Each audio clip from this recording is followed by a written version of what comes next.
Electromagnetic attraction રિલેના કાર્યકારી સિદ્ધાંત અને તેના પ્રકારોને સમજાવો અથવા તો જણાવો.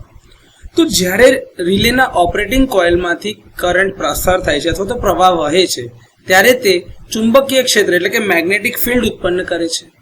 આ મેગ્નેટિક ફિલ્ડ નરમ લોખંડના ટુકડા અથવા તો મૂવિંગ આર્મેચર ઉપર આકર્ષણનું બળ ઉત્પન્ન કરે છે. એકવાર આકર્ષણનું બળ એના અવરોધક બળ એટલે કે સ્પ્રિંગનું બળ અથવા તો ગુરુત્વાકર્ષણના બળના કારણે જે બળ એને અવરોધ કરતું હશે એના કરતાં જ્યારે વધી જાય છે ત્યારે આર્મેચર જે છે ઇલેક્ટ્રોમેગ્નેટ તરફ આકર્ષાય અથવા તો ખેંચાય છે.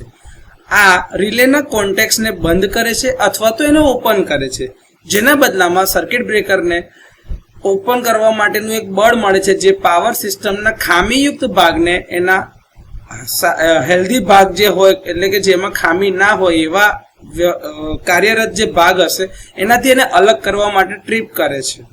મૂવિંગ આયર્નના ટુકડા ઉપર અસર કરતું આ જે બળ હોય છે એ એરગેપના ફ્લક્સના વર્ગના સમપ્રમાણમાં છે અને આ ફ્લક્સ એ કરંટના સમપ્રમાણમાં હોવાથી તમે જોઈ શકો છો તો force of electromagnetic attraction F of E is directly proportional to flux square proportional to I square. So F of E is equals to K into I square એવી રીતે દર્શાવાય.